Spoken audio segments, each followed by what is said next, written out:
Let's go. Are you kidding me right now? I don't even know what the final score was. 41 to 12. empty. I don't even know. 12.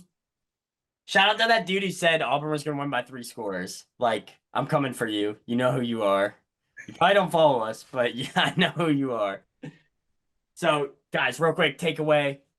What a game. Nick Singleton, he is that dude. Like, we weren't sure if he was going to get the edge. Zach, you were a little skeptical, but maybe that Auburn speed isn't up to Ohio University. That's what I saw. What do you guys think? I'll turn it over. I'll go first, I guess. Yeah, the biggest thing for me is it looked like we dominated on both sides of the line of scrimmage consistently. All 4 quarters. Just and we talked about it being an opportunity for the front seven and specifically the front four in terms of a pass rush, something we didn't really see against Purdue. It felt to me like we were in, especially in the first half. TJ Finley, we were in his pocket the whole game, and he was flustered. And actually, Auburn did a little bit more through the air than I actually anticipated they would do. But I thought the combination of the pressure that we got in the backfield and the ability to stop the run. I mean, I would have been happy with let's just try to stop the run and make them pass. But I mean, it looked to me like the defensive front, kind of did everything you could possibly ask for. And for me, the stats that I have in front of me, and I'm looking at Tank Bigsby, 9 carries, 39 yards. Jarquez Hunter, 5 carries, 16 yards. That's awesome. I mean, if you'd have offered us that before the game, you'd take that in a heartbeat. Not only did they not get a lot of yards, that's only 14 combined carries from the guys that we thought going into this game were going to carry the load for the Auburn offense. I would have been shocked if things had gone well, that they would have combined for like 30 carries. If anything, they had 36 carries for 119 yards. And again, college is a little weird because you got to factor in sacks, but TJ Finley actually had a couple really nice scrambles, and then Ashford had some as well. So of their 119 credited rushing yards, 50 came from the quarterbacks. So in terms of shutting down the Auburn run game, I think we were all over it. Yeah, absolutely. And I don't have the stats in front of me. I'm just going straight instant reaction. I think we had more sacks today than we have all season. Is that correct, Zach? I think you're the one with the stat book in front of I've you. got them down for 1, 2, 3, 4, 5, 6. And Oh yeah, I think we had four felt like total all year. yeah. And actually they do have the QB hurry stat here. I've got in addition to the sacks, 1, 2, 3, 4, 5, 6, 7, 8, 9 other QB hurries. So it just, again, it's sometimes it's as simple as saying we dominated at the line of scrimmage. I think on both sides of the ball. I don't want to overreact, but I'm going to. Like, can we play for a college football playoff spot? No. I mean, on the road, So I'll overreact. Jordan-Hare is the hardest place in the world to play, and we came Okay, in all there right. and just dog walk Auburn. I'm Like, gonna maybe overreact here. I think Auburn is really bad. Yeah, I I think mean, they're gonna be Auburn's I think terrible. they are. I think they would lose to Ohio University. well. We'll see, but they're not playing Ohio. They're playing the SEC West. So if you saw the schedule that CBS threw up on the screen, I think if the season goes well for Auburn, they'll be 5-7. I think there's a chance they've got 2 more wins on the schedule. I think you got to fire the coach immediately. I think they want to, and they tried to last year. And so if Yeah, I'm going to apparently overreact, they had some like coup to fire the coach, which I didn't know about until it was kind of a mess. And podcast. at the end of the day, I think they don't have a quarterback. That's if you don't have, and to tie back into Penn State, like the eternal Sean Clifford discussion that we always have. You either have a quarterback or you don't. Right? Auburn doesn't have a quarterback. Hey, Penn we State might know have what Sean 3. Clifford is. If you were Auburn, you're probably like, hey, that VU kid that came in at the end, can you keep him here? Let's leave him here with us. Maybe he can be our starter. Just Like, leave him off the team bus. We'll take your third string. so I think part of it, if you're Brian Harsin and you're looking at like what can we do to fix things.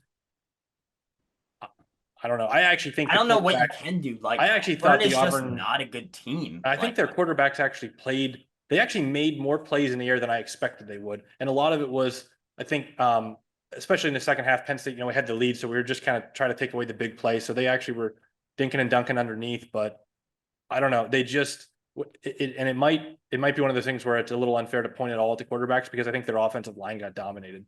I mean, just from a pressure standpoint, I was shocked how we were in the well backfield all game. how well we got to the quarterback and then how well we kept their defensive line at bay. Like Clifford had time back there. He had to move in the pocket a little bit, but give him a little bit of time. Like he was hitting receivers like Brenton Strange. Like, is he our Strange number had a one big game. receiver? Like, what? He What was was that? He today. went He was off. today. Yeah, he played great. Played great. And the thing we commented about this too in our group chat. So he had 6 catches for 80 yards. He was their number 1 receiver. And I thought he had a superb game on Penn State's sort of bread and butter running play was the shotgun handoff with the tight end sort of serving as the sort of a down kick out. And then Yeah. the tight end comes and seals the edge. I thought he had a really good game in the run game as well. I can tell you. So I was in a Penn State bar environment here where I'm filming, and it was the entire game was just hyped. Like we were making those big plays. Nick Singleton, like my God, like he's that guy. And I told John, he's off camera, but I told him I was like to run this game out, just hand the ball off to Nick Singleton. He is literally one play away from going to the house every time he touches the ball. And sure enough, 20 seconds after I say that, he gets the ball straight to the house. And I'm so surprised because this whole time Auburn's fans, now granted they may be a little biased, but they were saying that SEC speed is not the same as Ohio. Like they're gonna cut the edge, blah blah blah blah. He looks untouchable right now, and I hope we just keep feeding him the rock, especially under center. He looks so good, and that's all I can hope for. And I'm really happy Franklin managed another great game. And I've been such a hater on Franklin, but he did everything right. No wasted timeouts. 2-minute drill looks prime again. Like, what more can you ask for? Like, as much as I hated the 10-year extension, like, 20 years, double the pay. I'm in.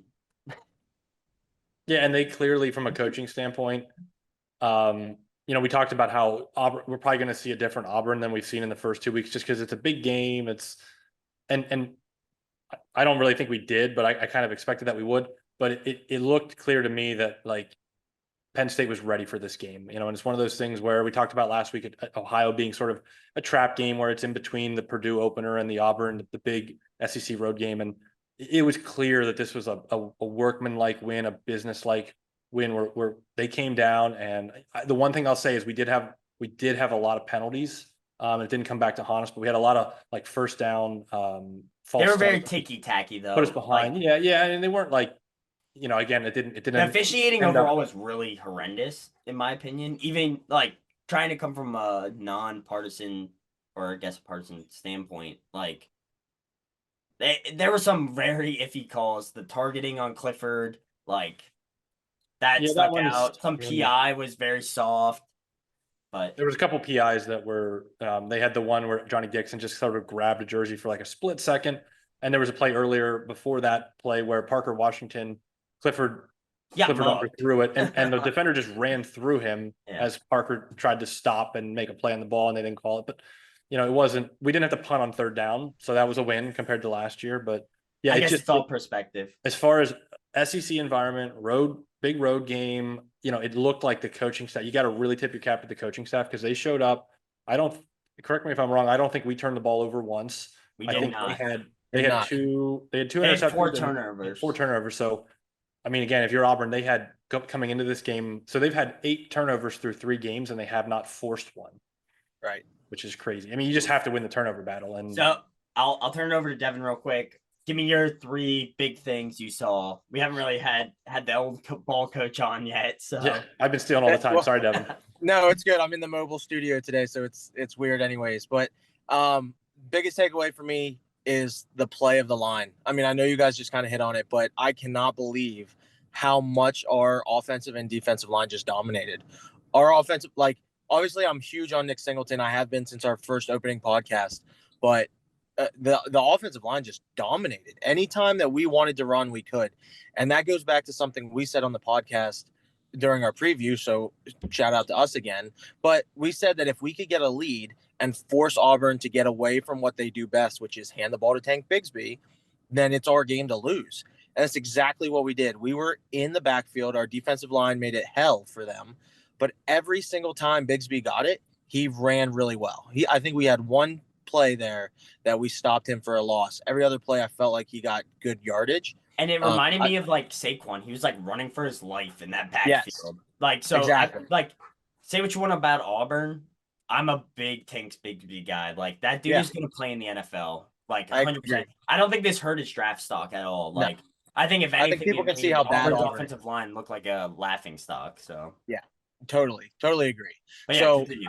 So it all comes down to me that we were able to force Auburn to pass. And like Zach said, I didn't think the quarterbacks for Auburn did as I thought they did better than I honestly expected. They just made too many mistakes that ultimately cost them. Our defense looked really, really good. I think that part of that is because of what we just said about playing from the lead. But Manny Diaz dialed up blitzes every time we needed a blitz. I thought Manny Diaz, as much as you guys said about Franklin, I thought Manny Diaz called a perfect game. Every time it was like, we need something here. He ran a different stunt, or he ran a different blitz from a different linebacker. My only complaint would be too much prevent defense. I hate prevent defense. You guys hate it too. I know that. So we're all in unison there. Prevents you from winning. That's what we always say. Yeah, it prevents you from getting off the field. So my only gripe is it's not so much a scheme thing. I think some of our players failed to execute on third down. Like, I think the play calling was good on third down. It was just like we were a split second too slow getting to the quarterback. We were a split second too slow with the arm tackles. Like, it was just an execution have a lot of thing. bad tackling. I don't think it was a scheme issue today, from what I saw. I agree. And like you said, we had a lot of bad tackles where we went for big hits and arm tackles rather than wrapping up and being fundamental. Daquan Hardy got burnt 3 times. He did not look great today. One of them was just a really good pass and a really good catch. But I still think if he could have turned his head, he could have gotten a deflection on it, possibly. And the other two, one, he was just way out of position, which was a little bit of a QB scramble. So, again, I'm trying to make excuses for him, but I feel like he should play better than he did. He's probably the one that I'm a little disappointed in.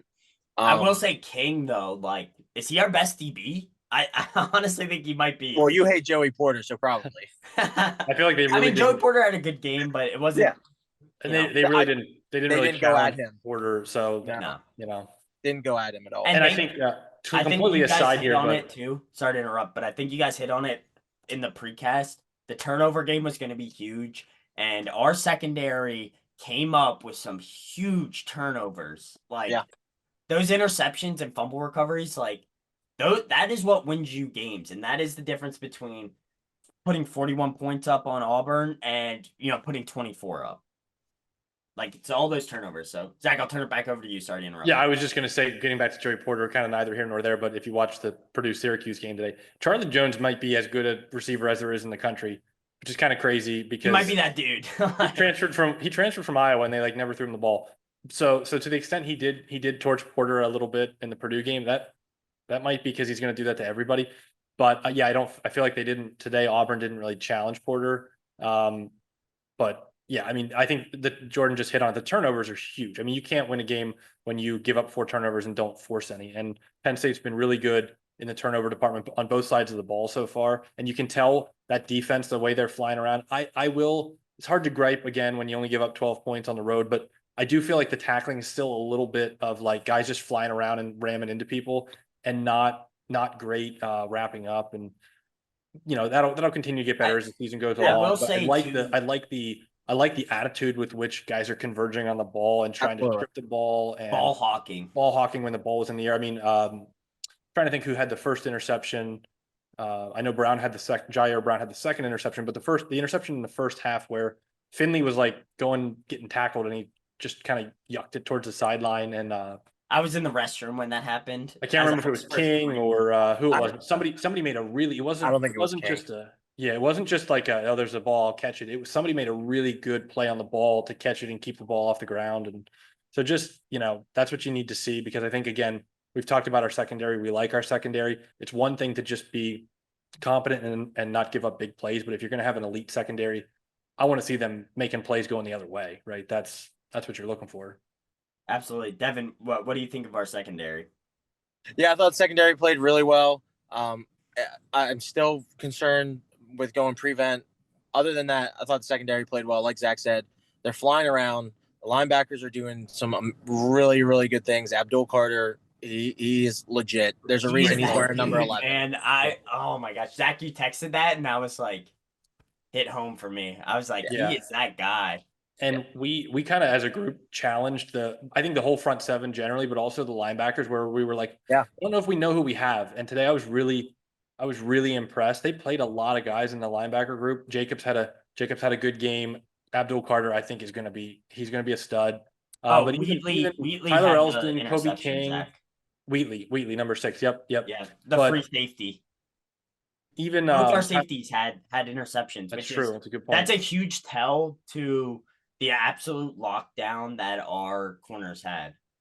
Well, and we play 4 safeties that play regularly and that the team is confident in. I mean, you got Keaton Ellis, and I'm not even sure who technically the starter is opposite Brown, if it's Wheatley or if it's Keaton Ellis. I mean, we have so many, and that's why if you're Manny Diaz, you can dial up these exotic blitzes and bring the pressure, because you've got probably 4 corners that you trust and like 3 or 4 safeties that you really trust. So you can get different combinations out there based on what the offense is showing you. And that's a luxury most teams just don't have. Maybe you have like one lockdown corner that you really trust, and then you have to play coverage on the other side, but to have a couple that you really trust, that's huge.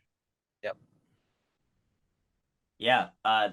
Like I'm just like cloud 9 right now. Like, all honesty, what more can you ask for? Like, 30-point win at Auburn at the alleged Jordan-Hare that is apparently the Roman Coliseum of like college stadiums. Like, you're either going in there and like winning barely, or you're dying. Like, that's what I was told. So, and I couldn't believe they were leaving after the third quarter. We have intel on the ground. I have friends at the game literally Snapchatting me, waving goodbye to all these Auburn fans in the third quarter. Like, what more can you ask for? Like, I'm trying not to hype us up, but like we've been there. I try not to get too I know. I'd go it before the fall, but I'm all in, dude. I'm all in. Like, yeah, and I think like it's always funny too when before a big game, you see a lot of the smack talk and whatnot, and then how quickly it turns after the game to like, we're horrible, we need to fire the coach. And it's just like I said, and I think we I don't know if I said it this way on our preview, but I kind of felt like Auburn wasn't that good. I just didn't have a ton of confidence. What we were. I wasn't sure what we were yet. Yeah, totally agree. And then watching the new games today and seeing Purdue look really not great against Syracuse gave me a little bit of concern. But then, and even the first half of, we kind of let Auburn hang around. I think we came out a little maybe more conservative than I would have liked, although we did go for fourth down. Except for going for it on the 4th down, which was we'll get it. Like the aggression generally. I don't, when the other team has an offense that struggles.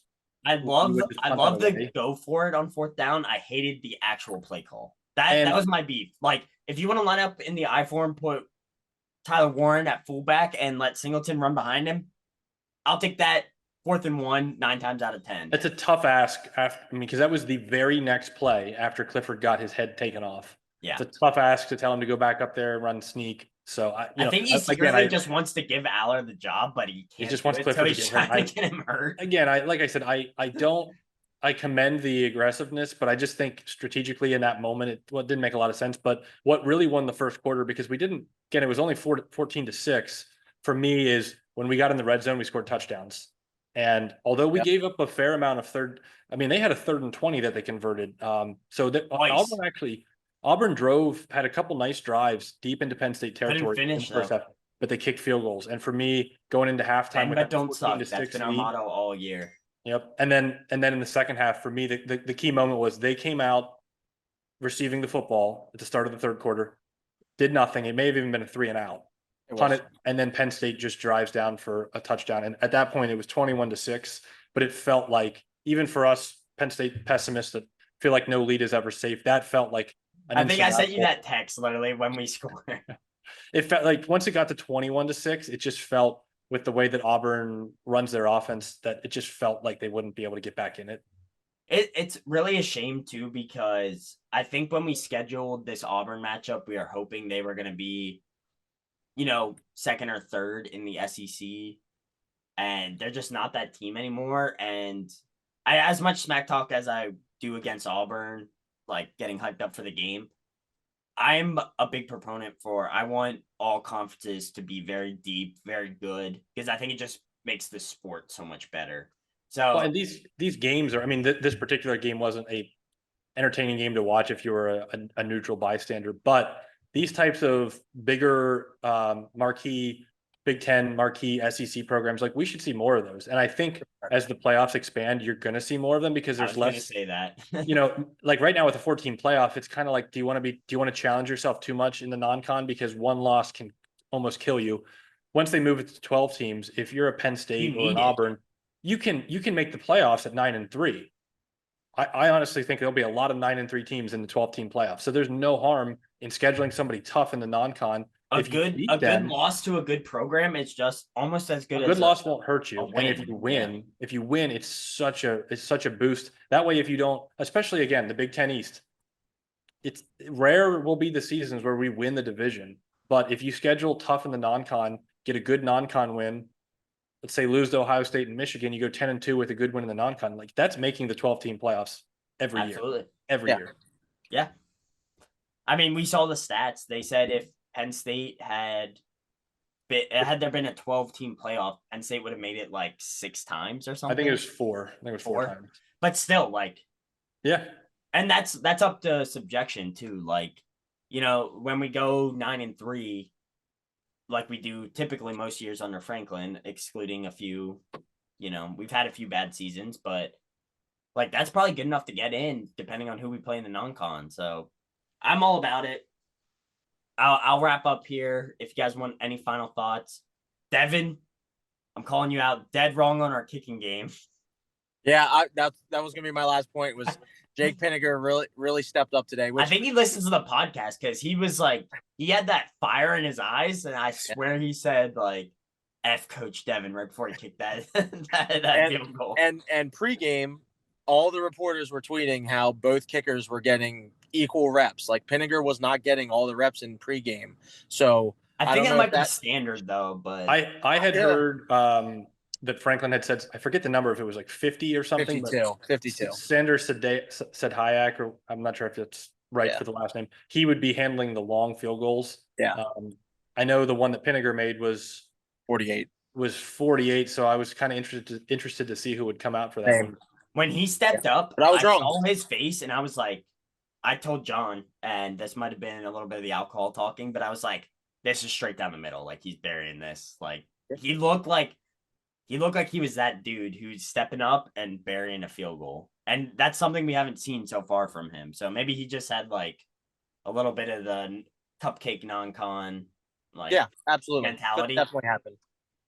Could have definitely been in that mindset. I'm cool with it. Yeah. Hey, you step up and make a field goal in the Super Bowl of stadiums, like I'm cool with it. Auburn fans are gonna hate me. You're not gonna let I'm all about it. Like feed me. So my final thought is, I think offensively, the game couldn't have gone more to plan, and I think we didn't even have to utilize what is actually probably going to be the strength of the team, which is the passing game and our fleet of receivers. If you had said before the game that Penn State would throw 23 passes and Auburn would throw 38, I'd have been like, are you kidding me? One of the things Jordan and I had talked about was I actually thought this was a good game where, because of what we saw from Auburn's secondary, especially in the San Jose State game, I was thinking this is a game where you come out and just attack downfield and try to get that early lead. But the run game was so good that they never really needed to take shots downfield. So the combination of the run game and Clifford, I thought Clifford was really good in sort of like the intermediate passing game. He hit a nice ball down the right side to Tinsley, a deep shot. But other than that, it was mostly just kind of working like the short to intermediate.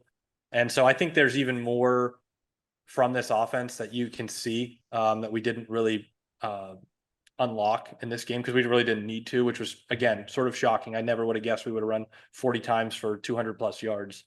I say that, but literally earlier today I texted you like I think we might win by 3 scores before the game. So Yeah, I think it's just like I said, it's if you've been a I Penn don't know State if fan we're long that enough, good or Auburn is that bad still. that's The we'll question. find out, right? Yeah. It's and the But other we thing, won't. The problem is we won't find out till week 7. Minnesota, maybe. Week 7, Michigan. Yeah. At So the Michigan, other, week 7. and I'm sure we'll cover this in the upcoming week, but Northwestern lost at home to not No, even but Division I Southern Illinois Salukis.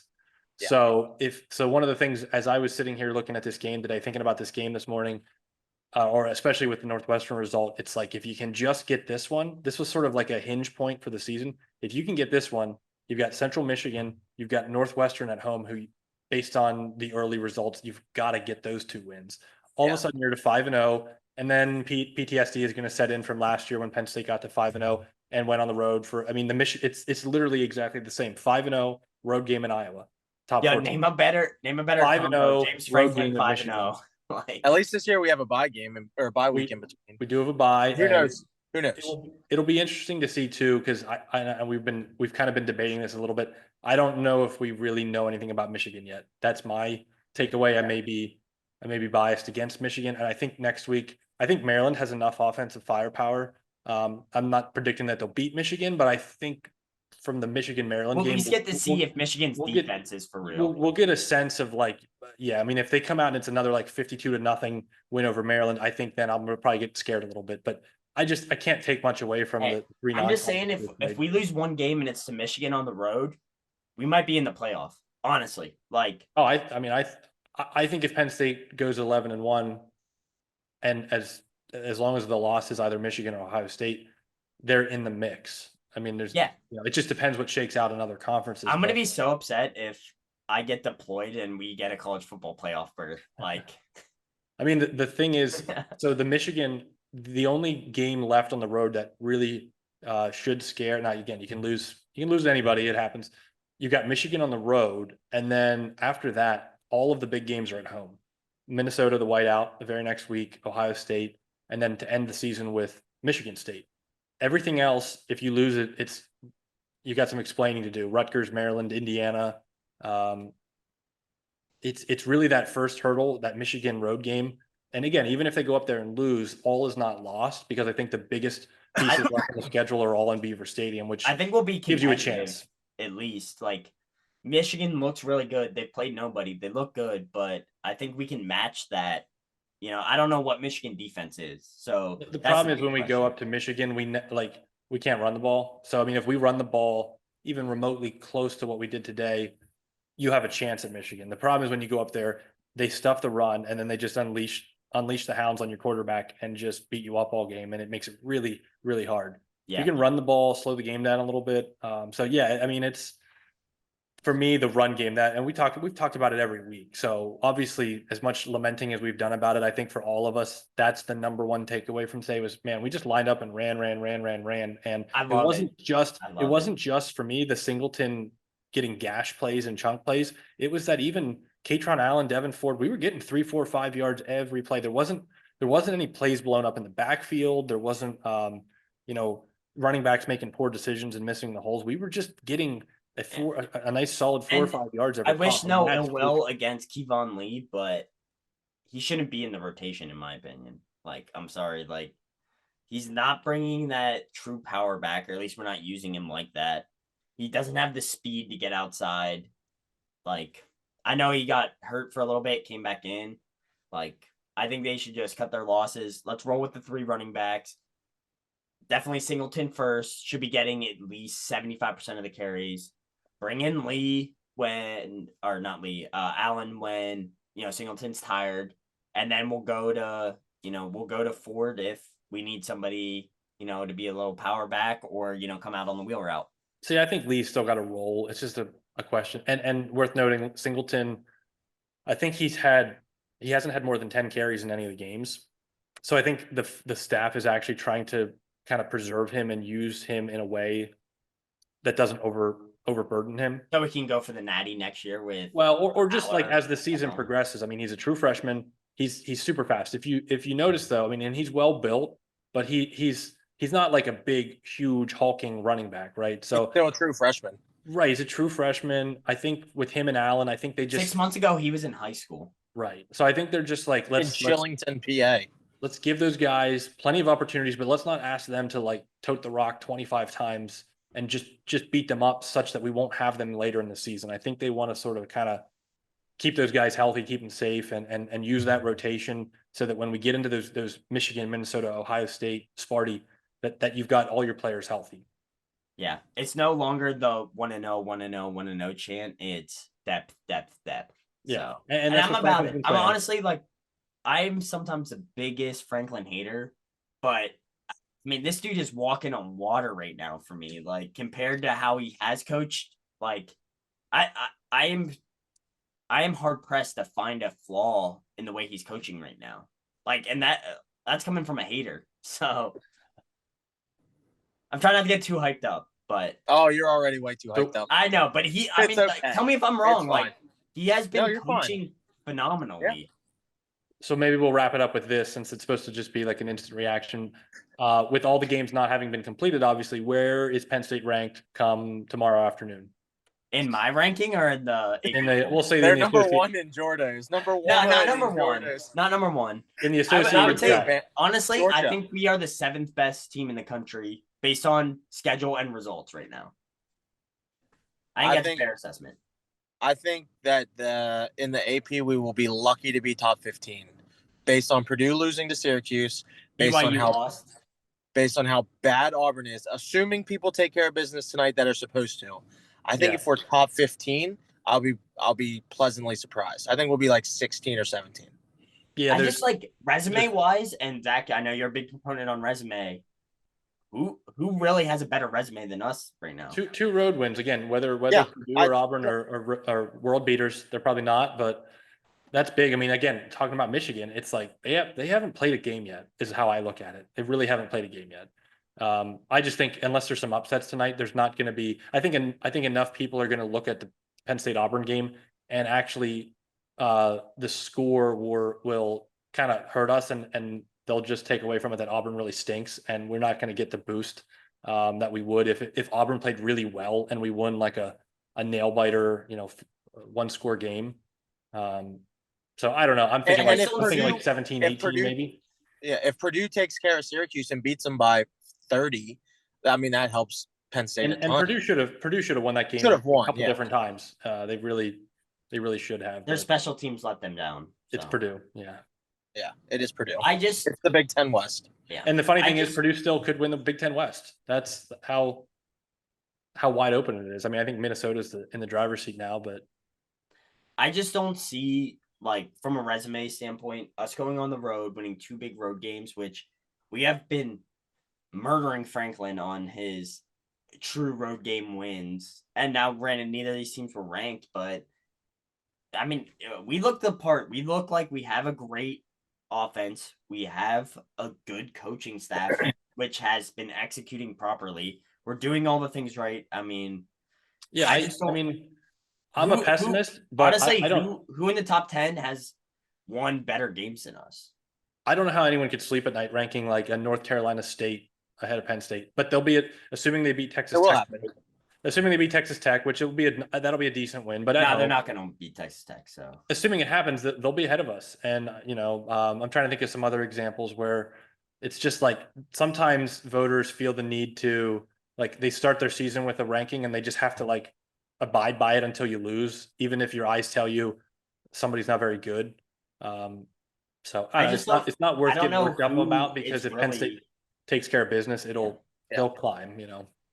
I mean, I'm going full Fine with us. right now, but I'm sometimes the biggest hater, but I did not expect all joking aside, I did not expect us to dog walk Auburn out of Jordan-Hare.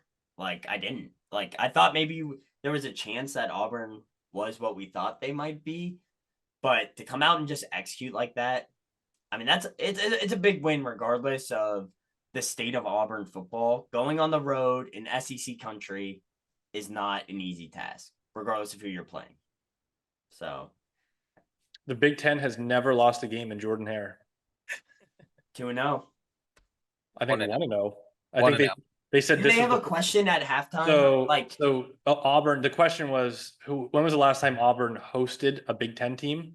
And they played Ohio State in like 1917 or something in Birmingham, Alabama. But this was the first time that a Big Ten team actually played on Auburn's campus at Jordan-Hare. yeah. Yeah, a hot take. This might piss some Auburn fans off. Since the tree got poisoned, you haven't been the same. Correlation. Did that Alabama guy really win it?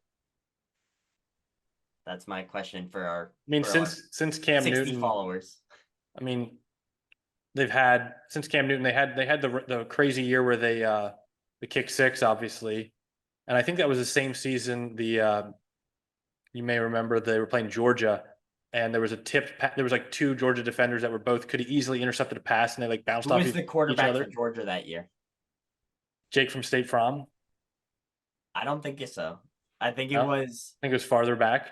Yeah, I think it might have. Was it Stafford? No, No. no way. No. It was definitely like either Jake Fromm or somebody just before Jake Fromm. Okay. Well, So anyway, that's our question for. let's take it easy on Auburn. You know, they're clearly this. I think it's going to be a rough year from them. I tip my cap to them because most of these SEC schools won't come north and play anybody, and they agreed to do a home and home with Penn State. And I just love seeing those matchups. It's tough when you come out on the losing end of it, but for me, like the pageantry of college football and seeing those, it's really hard for me to get up for like an Ohio or a Central Michigan game. It just, frankly, it really is. Seeing like a Penn State Auburn, Penn State had a home and home with Alabama a decade ago.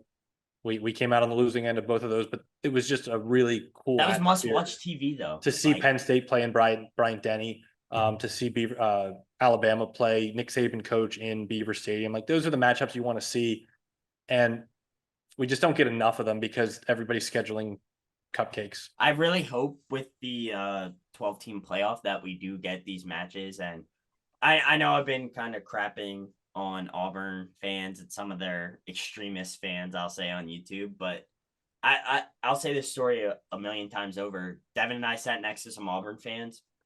They were some of the most polite people I've ever met, and the amount of respect they had for Beaver Stadium while still supporting their colors, that goes a long way. And my hope is that any Penn State fans who went down there were not, I won't say rude, but like weren't over the top to the point where they ruined, that representation of Penn State. That's all I got to say about that. But you guys got anything else? We're going to sign off here. We got a minute 20 left. Went a little longer, but big win, big podcast. What to talk about? I'm over the moon. Like, it's going to be hard to edit this video, for a multitude of reasons. But one being like, I'm just riding high on Penn State right now. I think honestly, we take care of business. We lose one or two games. Like, we could see ourselves in the playoffs here. So I'm riding high. Let's go State. You guys have anything to say before we head out? Nope. Big win. More. Big win. Yeah, that's all I got. Make sure to follow us. Huge win at Auburn. Jordan-Hare, not what we thought it was going to be. I'm just going to reiterate that because it just gives me joy. And I'm speaking from the heart on the instant reaction. Let's go State. Make sure to like, subscribe, and follow us. And we'll see you for the full reaction, our full breakdown later this week.